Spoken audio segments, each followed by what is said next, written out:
Another thrilling night of SEC basketball is officially in the books. 3 games as Tennessee, Arkansas, and Georgia all score victories. Hello, everyone. I'm Chris Phillips of SEC Unfiltered. I am not Dave Shoemate, who is typically reacting with you to these games, but I am filling in for our good friend Dave, talking some SEC basketball. And again, what a night on the hardwood it was as we react to a jam-packed midweek slate. Again, appreciate each and every single one of you tuning in. Make sure you like, subscribe, turn notifications. Check us out via podcast where we get your podcast. You can also find us across all social media platforms as well as our website, secunfiltered.com. And as always, guys, powered by our friends over at FanDuel. Visit FanDuel.com/SECU to join today and get started with $200 in bonus bets when you win your first $5 bet. Again, that's FanDuel.com/SECU to get $200 in bonus bets today. Again, guys, appreciate you all tuning in here on this Wednesday night. Of course, I am Chris Phillips. I am not Dave Shoemate, our good friend Dave, playing daddy duty. He's got sick kids at home, the sick wife. Someone said, hey, why don't I, yours truly, jump on? First things first, jam-packed slate. A lot of exciting games, a lot of fun games. How about yours truly? A winning night on the gambling side of things. More on that in just a second. Really, really exciting. Again, appreciate each and every single one of you tuning in. I am excited to be here filling in for Dave, who typically does these, talking some SEC hoops. That being said, let's go ahead and get into it. We had 3 games tonight. First, let's start one of the most notable results, the one that just ended. How about Woo Pig Suey? I see Mitch Forrest in the comments dropping the WPS, the Woo Pig Suey. Folks, Arkansas's tournament hopes are all of a sudden alive. And I don't know if I want to say well quite yet, but they're alive. Arkansas is alive in the tournament race. They take down their old rivals, Texas, by a final score of 78-70. Guys, this was a game. Listen, I took Arkansas plus 7.5 in this game. At one point, this game wasn't even remotely close, right? I mean, Arkansas dominated this game throughout. It got a little testy there at the end. For whatever reason, the Hogs just were not playing any defense essentially down the stretch. Johnson, the freshman for Texas, continues to be fantastic. He had 25 more points in this ball game. But, guys, Arkansas, obviously they found something on Saturday against Kentucky. Got some confidence, right? Again, Texas is not a great team, but Dave and I talked about this earlier this week. If Arkansas is going to get back in the mix, if they were realistically going to chase a tournament bid, you had to build off that Kentucky win. You had to build off that win in Lexington. And this was going to be the game. This was going to be the night. We were going to find out, was it a one-off or is that something tangible where, hey, this Arkansas team starting to figure things out? And I think you saw that tonight, guys. We knew this team was talented. We've known that all season, but now we are starting to see the pieces finally come together. Thero, he built off his big game Saturday in Lexington. He had 14 points in the game. How about Janelle Davis with 24, DJ Wagner with 13? Arkansas shooting 44% from the field, 41% from 3. And they held Texas to just 34% from the field and 27% from three-point range. Again, guys, these games down the stretch, they're obviously big, but they get even bigger because we're talking tournament resume. We're also talking SEC tournament resume, where you're going to be seated. But for the Hogs, you had to have it. You moved to 3-6 in conference. All of a sudden, Texas, they dropped to 4-6. This was a big game for them as well. I think Texas is one of those teams, obviously, right on the bubble. Arkansas is a team winning a game like this, and they've got more down the stretch against the likes of Vandy and I believe maybe LSU and South Carolina, I know for sure. They are going to have the opportunity to play spoiler, right? Arkansas is going to have the opportunity to steal a bid from somebody, and this was a game, this was one you had to have, right? Even going on the road to Austin. Again, we had Hogs plus 7.5, happy to say that.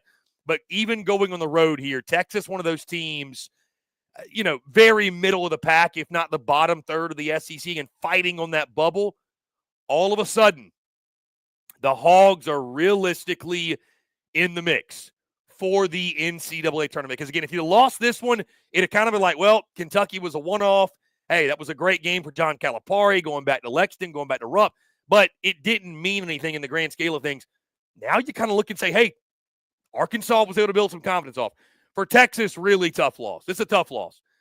To lose on your home floor, essentially get dominated by an Arkansas team that, again, yes, found some things at Rupp, but not a great team. They haven't been a great team, obviously. Really disappointing. Really, really disappointing. Again, the freshman Trey Johnson, he's got 25 points, but nobody really outside of that. Your second highest score was Kaluma with 12 points. Nobody really outside of that did much of anything. I mean, you know, you won on the glass 41-36, but just a sloppy game overall. 11 turnovers for Texas. They turned it over 11 times. Arkansas just 7. But again, biggest takeaway from this game, Arkansas's tournament hopes. The question I had, the question David, the question many of us had, okay, was that a one-off in Lexington, or is this who Arkansas is now? Have they found confidence? Have they found something tangible? Can they build off of this? And the answer is yes. I mean, all of a sudden, John Calipari's squad has found some confidence. We'll see how they carry that over again. They got a big one this weekend against Alabama. Let me check and see. Is it on the road or at home? That game is at home against Alabama Saturday night. So, listen, Bama, one of the best teams in the conference. Bama's fighting for a SEC regular season crown, but it's a home game at Bud Walton Arena, 7:30 local time tip-off. You know that place is going to be rocking. That is going to be a really, really fun, interesting game. Look into the weekend. It's probably still too tall of a mountain for Arkansas to climb, but, I mean, don't look now, guys. Here come the Hogs. Here comes Woo Pig Sooie. They've caught fire. They're on a winning streak, starting to put some things together. And, again, biggest takeaway, the tournament hopes are alive. Guys, let's go to another thriller. Tennessee outlasting the Missouri Tigers by a final score of 85-81. Great game here. And again, this one really, I thought, lived up to the hype. Mizzou up in this one, 34-28 at halftime. Guys, Tennessee scores 57 second half points. 57 second half points to win this ball game, 85-81 on the home floor. Again, this one was about what you expected. The only thing I didn't expect, we did miss on the under here. Thought it'd be a lower scoring game. Not typical for Tennessee to play a game and win a game like this in the 80s, but they get the job done at home. Again, these games at home are so important. And when we're talking about top 4 seeding, this is one for the SEC tournament. This is one that had huge implications. Mizzou falls to 6-3 in conference. Tennessee improves to 6-4. So again, right now you feel good saying about Auburn, Alabama, who are going to get the other 2 double bye seeds in the top 4 seeds in the SEC tournament. I think right now it's a fight between Tennessee, Florida, Missouri. Do you throw maybe Mississippi State in the mix? But I think those 3, essentially 3 teams really fighting for 2 spots at the top of the conference. But again, guys, you look at this game, you know, from the Missouri side, I mean, Tamar Bates doing what you thought he'd do with 22 points. Caleb Grill only held to 11. I thought that was interesting. Only 11 points in the game. Granted, he went 2 of 3 from 3, 4 of 5 on field goals. 32 minutes of the game, just didn't take a lot of shots. Tamar Bates leading the way, though. Tony Perkins with 16 in the game as well for Mizzou. They shot 41% from the field, 40% from 3. But, guys, the story again here, Tennessee's offensive night, 50% from the field, 66.7% from three-point land. Zakai Ziegler with 21.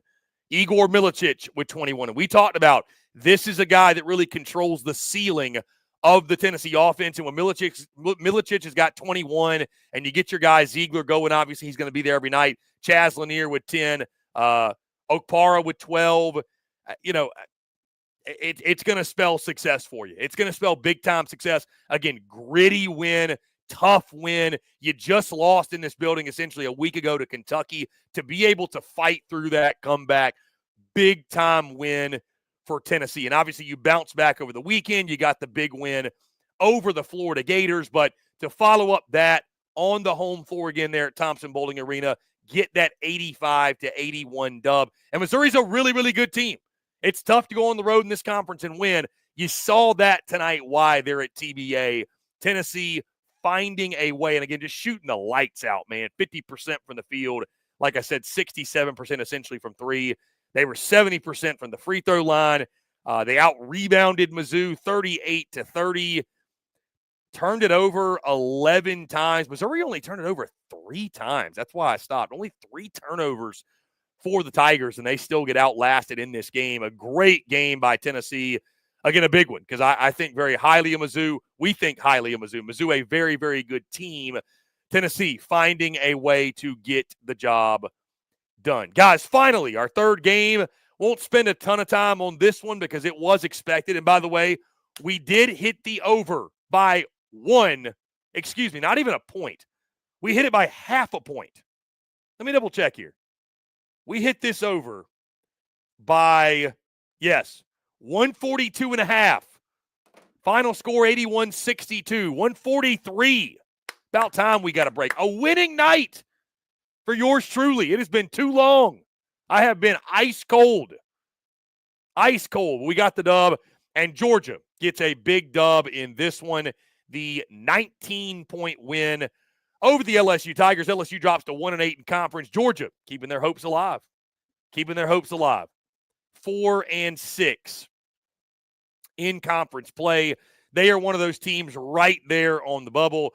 You look at Georgia, shot 49% from the field, 37.5% from three.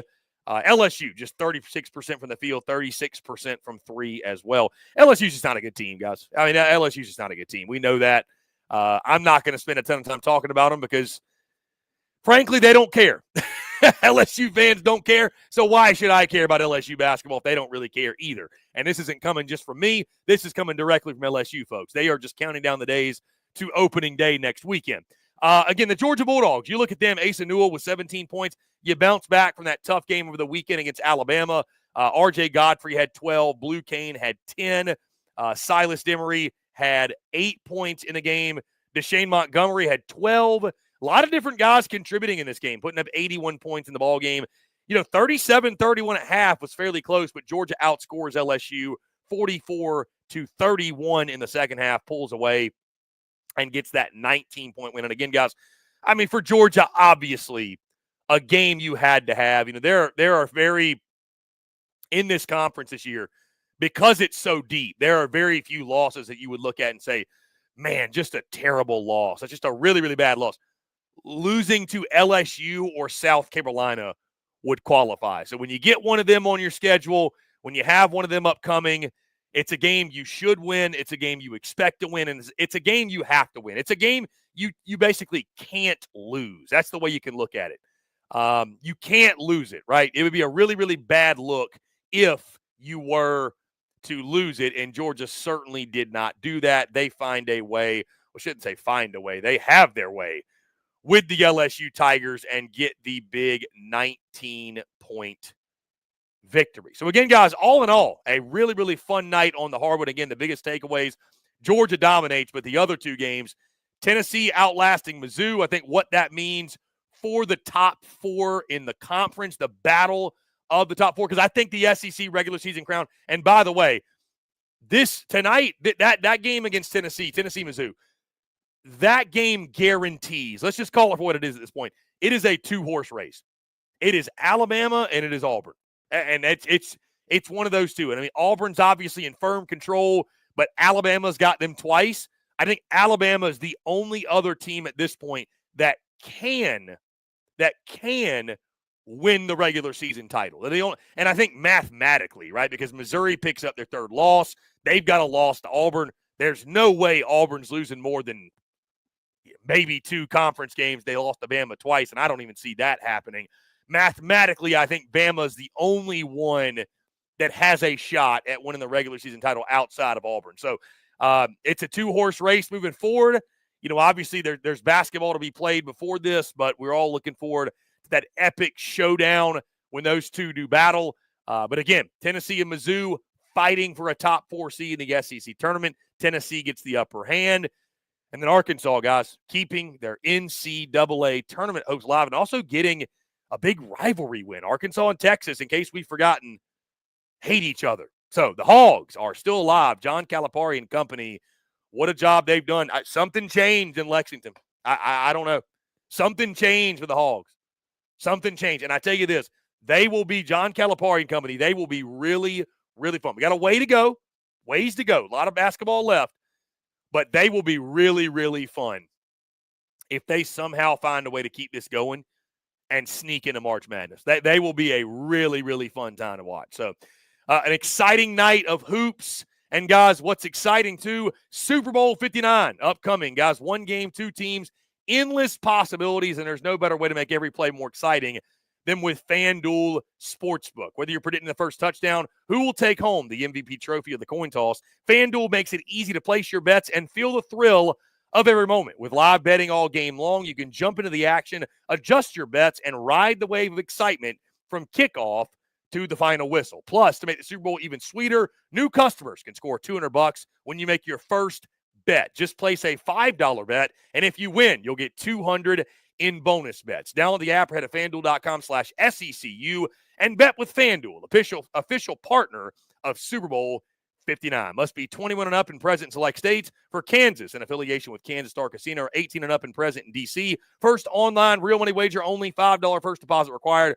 Bonus issued is non-withdrawable bonus bets, which expire 7 days after receipt. Restrictions apply. See terms at sportsbook.fanduel.com. Gambling problem? Call 1-800-GAMBLER or visit fanduel.com/RG. Call 1-888-789-7777 or visit ccpg.org/chat in Connecticut or visit mdgamblinghelp.org in Maryland. Hope is here. Visit gamblinghelplinema.org or call 800-327-5050 for 24/7 support in Massachusetts or call 1-877-8-HOPE-NY or text HOPE-NY in New York. Guys, again, appreciate each and every single one of you tuning in. We'd love to know your thoughts. Leave them in the comments. Leave them wherever you get this content. Your thoughts on the action that took place. Arkansas gets a dub, and they're still alive in the tournament. Tennessee outlasts Mizzou, fighting for that top 4 spot in the SEC tournament. And Georgia throttles the LSU Tigers. They keep their NCAA tournament hopes alive, staying on the bubble. Again, guys, appreciate each and every single one of you tuning in. Thank you all for hanging out with me, by the way. Dave will be back very, very soon, I believe, this weekend to react to everything. There's a jam-packed slate on Saturday. Y'all pray for the family. Again, our friend Dave Shoemate dealing with sick kids, a sick wife, a sick household, playing daddy duty. So best of wishes, Dave. But anyways, guys, thank you all so much. Again, make sure you like, subscribe, turn on notifications. Check us out via podcast, wherever you get your podcast. You can also find us across all social media platforms as well as our website, secunfiltered.com. Once again, I'm Chris Phillips of SEC Unfiltered. Appreciate each and every single one of you tuning in, and we will catch you on the other side.